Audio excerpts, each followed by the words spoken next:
God works in mysterious ways. I'm going to tell you what I'm going to tell you, then I'm going to tell you, then I'm going to tell you what I told you. That's the formula for a speech, and here's what I'm going to tell you. Whether or not Hernan Cortez, the conquistador, was himself following God, God was using Hernan Cortez as an instrument of judgment and world sculpting, whose domino effect, the domino effect implications of that use being the modern world we have today. Orson Scott Card, famous sci-fi Mormon, he wrote some I think it was called Redemption. It's about Christopher Columbus and whatnot. It's an alternative history novel where the conquistadors don't actually, sorry, the guy in front of me doesn't have a signal. He's got to use his hand. They don't actually win, and the Aztecs predominate. Well, it's a neat novel. The reality is that situation couldn't happen except through miracle, and I'm going to tell you why in this video. So first and foremost, when God prepares history, he sets down the groundwork in advance. You can see this in the Judges story of Gideon, where there's only 300 guys and Gideon's got this huge force, but God's like, no, Gideon, I want people to know that I did this. I used you as an instrument, but you were not the one. And there's multiple ways that God does this foreshadowing. He sends a dream to the enemies of Israel that a piece of bread fell against the tent and knocked it over. And one of them said, oh, this is no doubt the Gideon of the Israelites. Ooh, and they were laughing. Well, Gideon and his buddy, they had gone down. They were scoping the place out. They heard this recounting of the dream. It gives him strength to go through with the mission. Now, what do? It's a shock and awe propaganda campaign where they surprise their attackers in the night, and their attackers, thinking they're under attack, kill each other. Gideon wins. God knew what was going to happen. He set it up in advance. So, with the Aztecs, you've got a similar situation where there is a perfect balloon that's been blown that just requires a piercing pin to pop. Please excuse my alliteration. So there are 6 million there's 6 million people in the Aztec Empire, which may or may not include the Maya, which ended up siding with the conquistadors at a certain point. But 6 million against 500, and the Spanish were mutineers. So this guy named Velasquez, he's working with Hernan Cortez, and they're going to mount an expedition. And Hernan knows there's some gold there. Cortez is going to get the gold. Well, Velasquez, for whatever reason, starts getting cold feet. Hernan, before he can get the official no, you can't go, he says, all right, men, we are going to do it. And they did it. They left. So technically they're mutineers that are, and this is going to come in, this is how God does things. You're not going to believe this. They're fugitives, basically. Watch how this works out. So these fugitives flee for the coast. Now, before they get there, there's a Spaniard on the coast, a white dude. So a big force hadn't come to the Mayan, the Mesoamerica, where Mexico is now, hadn't come there yet. But a shipwreck, because the Spanish had Cuba, and this is where they launched from. A shipwreck of a Catholic dude. He was a guy named de Aguilar. He's already there. He's already on the mainland. And there's another white dude there who, they've been there decades, and they formed a life. I mean, one of them's married, he's got kids. But de Aguilar, he's like, okay, I'll work with you, Hernan Cortez. And so they start to learn. And they run into this contingent of people that offers them some slaves. This is a local custom. One of the slaves can translate Aztec and to the local language, and Father Aguilar can translate from the local language to Spanish. So now Cortez has a direct line of communication. God put those people there in advance and set them up specifically in a way that would directly help Cortez. So the gal who was able to translate, she was a slave. She'd been captured like Joseph was in the Bible, and she was sent from her homeland to basically the king of a new country that was coming in, being used by God to take out the Aztecs. Why? We're going to get to it. They're evil dudes. They were horrible. I'm not sorry they died the way they did, and you're going to see why in a minute. You may disagree, and that's okay. But when you hear what I've got to say, you might have to rethink what those stupid elementary school teachers pushed in their Marxist BS. They didn't look into themselves, but were told at some seminar. You're going to rethink their perspective they pushed on you in elementary school, because that's what it was, propaganda. So what happens? Now you've got this ability to communicate. So if not for the shipwreck, imagine you're in the shipwreck as a Catholic priest following God, and God tells you to go and missionary in this Mesoamerica, and you get shipwrecked and you're stuck there for your whole life. You'd be mad at God. This guy kept the faith. God was going to use him. He was going to use him, and he did. So it turns out that what Cortez learns from the girl who can translate and this priest is that the Aztecs came about 200 years earlier. See, they weren't really indigenous. They came from the north, conquered all of these people, and would sacrifice their enemies. The year before Cortez showed up, and the Spanish conquistadors, only 500, took out 6 million. The year before he showed up, the Aztecs sacrificed 20,000 locals. And here's how it would happen. The Aztecs would conquer a land, and they wouldn't do anything. They'd just say, okay, now you're ours, and you're going to pay us this tax, or we're going to kill you. And we're going to rape your women, and we're going to sacrifice your men, and we're gonna punish you. That's what they would do. So the locals didn't like the Aztecs because they were a brutal, totalitarian regime. And here's the crazy part. They all did hallucinogens and weird sex stuff. So before Cortez got there, the Aztecs would sacrifice people and dip their limbs in chocolate and eat them. This is the top society. Now it's true, the Aztec Empire was a lot more advanced than a lot of European countries was. This is true. They had better infrastructure. Maybe they didn't have good weapons, but they had civic infrastructure out the wazoo. They had canals, aqueducts. They had a fortified 300,000 person city on a lake, for goodness sake. I mean, it was kind of a modern city. They also did a lot of hallucinogens, kind of like we do coffee. They had a god for that. His name was Xochitl. He was the god of flowers and gay, literally. Because if you didn't know this, people get yinned out by doing hallucinogens. They do too much of that stuff. They get tired of women or they get tired of men, depending on which side they are. They go gay. Not always. Happens a lot. The Aztecs were this way. So these Aztecs, they had some level of advancement. Whether or not you believe in demons, though, they were definitely following doctrines of demons, because you don't pull people's heart out and eat their limbs if you're not doing that. Now, fast forward to the next year when Cortez is coming. The year before, they killed 20,000 because there's a drought. And they think if we kill enough people, we're going to end the drought. Well, you might end some of the burden on the state. 20,000, you're 300,000 in the city. That's 2 out of 30. That's 1 out of 15 people. But they weren't the citizens. They were the neighbors who were stolen. You know, fathers, brothers, uncles, sons. Stolen from the neighbors because they were under a drought. So they were exacting this on the neighbors. Right before the Spanish showed up, these people were being tyrants. They were abusing the innocent. God didn't like it. Here comes Cortez, the bubble's blowing, God's about to pop that bubble. Because not only are they pagan and doing all this stuff, they've got some funky superstitions about men and horses and these weird like centaur gods. So, Cortez hears from the little slave girl who speaks 2 languages translated through Aguilar, and eventually the slave girl learns Spanish too because he starts to bang her out of wedlock. This is why I wonder if Cortez was following God. I'm not an apologist for Cortez. I'm looking at the larger historical context. Remember, God uses all manner of people. He used Nebuchadnezzar, for goodness sake. So anyway, they decide to go talk to the Maya because the little slave girl tells them, hey, these Maya hate the Aztecs. Or maybe the Tecuxan. I don't know how to say these words. Look at me. I'm pale as your mother-in-law. I don't know how to say them. Anyway, they go to these people and they say, hey, we want to help you defeat the Aztecs. Well, these people don't speak Spanish. So they fight him and try to kill Cortez. So what Cortez does is he captures prisoners alive and they translate, they convey that message, then let him go. And then the people are like, oh no, hold on! You want to kill these cannibal Aztecs? Oh, we do too, let's do it! Turns out the Maya also did human sacrifice though. So this isn't necessarily, but in the Bible often there would be multiple groups that would confederate against an enemy of Israel on behalf of the Jewish people of God. So there is a historical precedent, and I think what I'm talking about here should be used as a lens to interpret all history. That's what I'm leading to here. Anyway, so they make a league with these folks, and finally they march on the capital city, which is now Mexico City. This was originally the Aztec capital back in 1520 or whatever. So they march on this city. And when they get there, when Cortez arrives at this Aztec capital, and sorry about the roaring, it's hot in here, I don't have AC, I just have a fan, so I'm going to have to turn those windows on.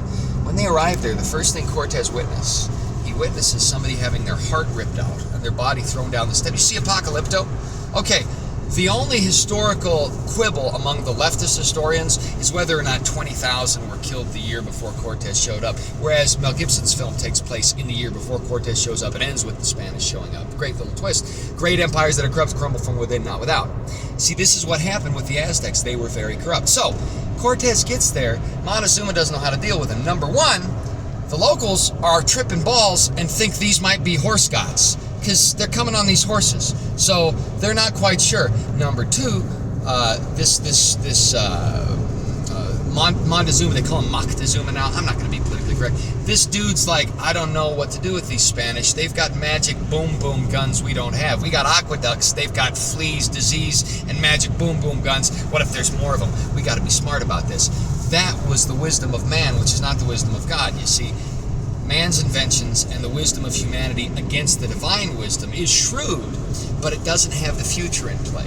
It doesn't realize there's a bubble that's about to burst. It's trying to maintain the status quo because it is trying to ignore the actual reality that we have a responsibility here. And the pagan gods that these people were sacrificing humans to and doing trips and stuff and being gay, not the best, okay? They weren't worshiping the best.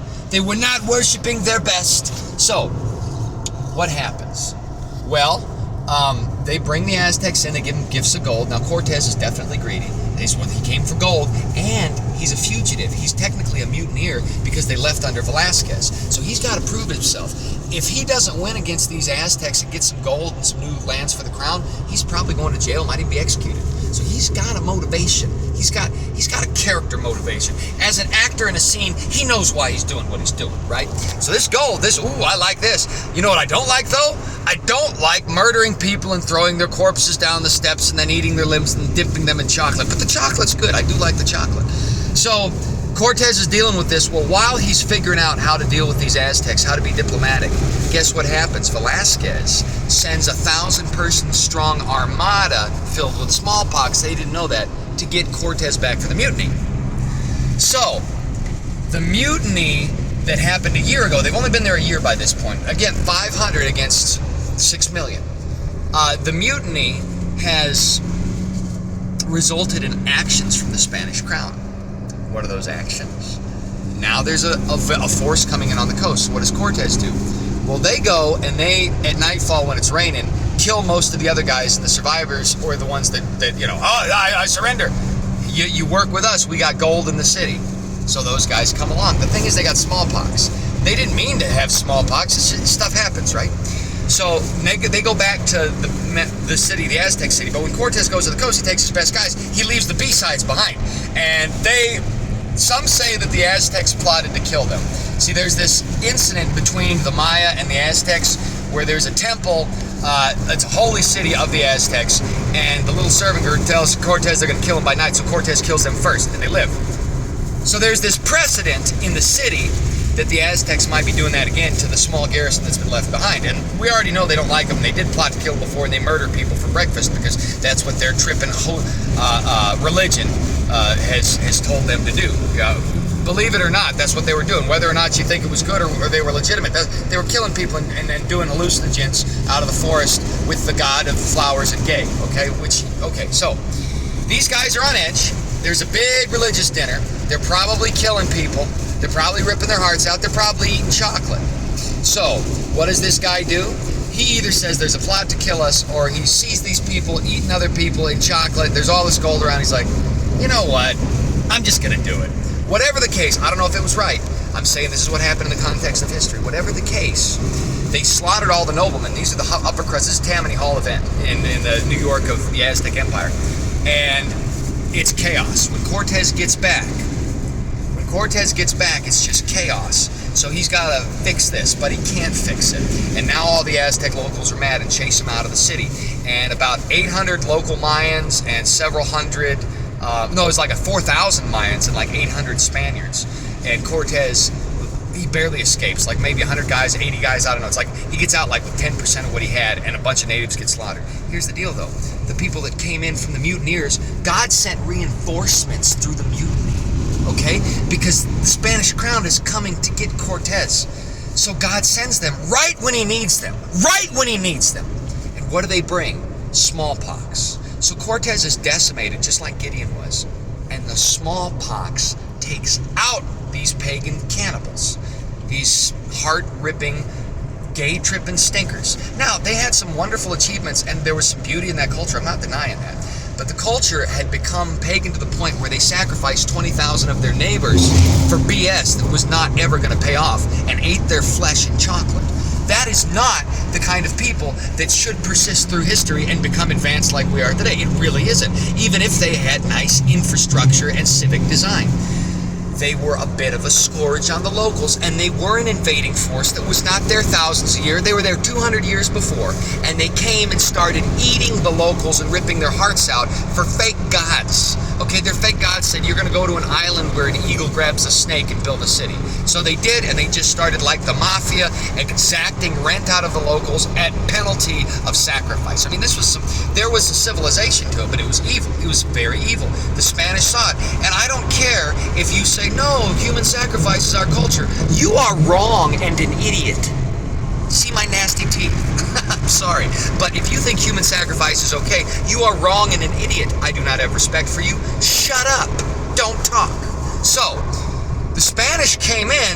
20,000 people is a lot of people. That's a little army. There was a lot of bloodshed, and I don't think the motivations of Cortez were pure. I do think the Aztecs were infinitely worse because they were murdering people by ripping their hearts off and eating their limbs. Ripping their hearts out and eating their limbs by their own records. See, it wasn't the Spanish that said 20,000 people were killed before. The Aztecs had writing. They wrote this down before the Spanish came, and the story is like, they must have been exaggerated. No, they had an aqueduct system with 300,000 people. Do you know the math it takes to engineer an aqueduct to bring spring water in Mexico in the 1500s? Do you know the math that takes? They had math. They knew numbers, okay? They weren't just picking a number out of the air. And people who've tripped also know there is a kind of deep thinking that happens there. I'm not saying that's good, but that does happen. So these people weren't stupid. They were evil. And they were oppressing innocent people who didn't have the power of that evil behind them. The Aguilar priest reported on the human sacrifices to Cortez, etc. Now, this happens in the 1500s, well before any Europeans in the North American area we call the United States brought any smallpox blankets. Hundreds of years before that, this was introduced. Incidentally, accidentally, because when the Aztecs killed the sick soldiers and had to move the bodies, they all got sick in like 3 months. It killed half of them. They're decimated. Now, in the meantime, Cortez is decimated, and now he's got not only the fact that if he doesn't survive this, he's getting killed by the Spanish. They've killed most of his men, and they're cannibal murderers. Now, maybe they've got a civilized way they're doing it, but that's what these people, not the only meat wasn't cannibalism, but they were sacrificing people, and they would eat the limbs and dip them in chocolate. It was mostly the nobles that did it. The young people, the poor people probably didn't have as many privileges. Still happened. Now Cortez has a holy mission to fight this off. So what does he do? He goes in there, the man wins, and he's got the locals behind him. He raises an army like 100,000 or 200,000 strong of locals. The locals had been prepared for generations by God through the evil of these people because they couldn't, on their own, fix this problem. But they were yearning for deliverance. They were. And there were seeds of that deliverance coming 80 years before Cortez in the form of the shipwrecked Spanish folks that were now living on the coasts and dealing with the tyranny of these Aztecs who came 200 years before and became more powerful and more worse until they were so over the top excessive, like the Romans. They seeped into decline by becoming a culture of leisure, excess, self-indulgence, kind of like we're seeing here. That's one of the reasons that movie Apocalypto was made, is a dire warning of this is where we're headed if we don't stop it. And if you look at the weird abortion crap and what's going on in states like California, you can see that ain't so off the mark, and it doesn't take as long as you'd expect. There's some evil stuff out there. I mean, they're doing mock cannibalism at the Hollywood dinners now, where they'll make a cake to look photorealistic like a human, and then Lady Gaga moves up and gets a slice, and oh, we're so naughty. They're play acting at the real thing, and eventually fetishists do that. There's one guy named Arnie Hammer who was in the film The Lone Ranger, and he's actually eaten human beings before, just to try it, to be kitschy. He bragged about it. It killed his career. So when you pretend to do that stuff, eventually, if you play pretend long enough, you do it. The Aztecs, I don't know when they quit playing pretend and started doing it. They were doing it. It was horrible, and it was setting a horrible precedent. Cortez, whether or not he was following God himself, came at exactly the right time to to a domino effect of coincidences that led to 500 toppling 6 million, which is comparable to 300 toppling, I think it was 2 million or 200,000 or something. I think it was in the millions. I'll have to read the biblical passage again. Basically, it's a latter-day Gideon. Now, what am I working up to? In all situations of history that moves through time, there are very often very small instances that set off a cavalcade of consequences, a domino effect, if you will. For example, you could look at how one assassination leads to World War I. It wasn't one assassination. That was the straw that broke the camel's back. The table was set, and when the day and the hour and the minute came for the course of history to change in line with the design God has had from all time, inside and out, because he's outside of time, the bell was rung and the change begun. That's what happened. That's what happened in this Aztec situation. Now, were there innocent people killed? Probably. That's sad. Was human sacrifice stopped? Yeah. Sometimes, if you're looking at the world rather than a neighborhood, you have to consider that it's better that human sacrifice be stopped and people who know God already are gone through some difficult times and become stronger than that everybody gets to live in a cushion and be happy and pampered in this world of sorrows while other people are having their hearts ripped out and their limbs dipped in chocolate. So, am I sad the Aztecs were conquered? Not a bit, but I think this serves as a case study for all human history, and I think as we look at the unveiling of human events, the growth of the humanity tree that includes you and me, I think we should be especially sensitive to such incidents, as they may reveal aspects that we didn't realize about history, which show us how very carefully God takes care of us, even despite ourselves in this fallen world, but they also can prove a somewhat predictive thing, as in, we are able to see what may happen given trends and pattern. There is a tradition, and I don't know where it comes from, I may be wrong about this, but there is a tradition that says this: prophecy in the Jewish sense is in part recognition of pattern recognition. I think there's a truth to that. I don't know for sure, and I'm not going to be dogmatic about it. What I will say is when you see similar events taking place at the head of society, where indulgence of the mindless variety, including substance and sexual promiscuity of the worst variety, pushed in our faces, come to define the elite. The domino effect end result is an Aztec empire that can only implode on itself. And if we don't do something now, the only option for deliverance of the poor is an exterior force extinguishing the corruption from within and replacing it with something else. So either we as a country get our poop in a group, or we will suffer the fate of the Aztecs. I mean, God can use fire, famine, plague, the solar flares, the weather, economy. He can use tiny little events that nobody would expect to cause a big shenanigan. I mean, is a virus really a big thing? Is a smallpox or a COVID a big thing? And yet the COVID was developed in labs by our own people for bioweapons warfare purposes and exported to China when our own government people said you can't do that here, because even our corrupt people were like, we don't want a smallpox ourselves. Now, were the Chinese the ones that released it, or were we the ones that released it to blame it on China? Was it a joint operation? I don't know. What I do know is it wasn't some bat in Wuhan, okay?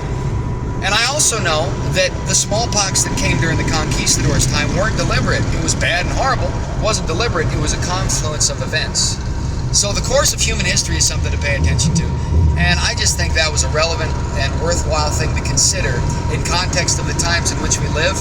Because whether or not we're the Aztecs or the conquistadors, we're certainly living in a time where world-shattering events are changing the seats of power globally, restructuring them and producing something new, which will either foment the final situation we call Armageddon and Revelation, or lead to another era. I tend to think that what we've seen now are Braxton Hicks contractions and the delivery, the pregnant birth into our next era before the final cycle, which is the Armageddon scenario, is what we're going to see, i.e., we're going to come back, the pendulum's going to swing back, the sea change is going to happen, and we're going to have one more revival era, and we're going to pay attention as best we can. But the late stage of the subsequent generation will be totally out to lunch, and then comes the madness. And I hope that's not the case. I hope I'm wrong on that. That's what I see. I say it's time to keep your eyes open and watch the course of history. Anyway, I'm driving in the mountains. There's bikers around here. I should pay attention to my own advice and get off this phone like this. What am I doing? God bless you. Y'all have a good one.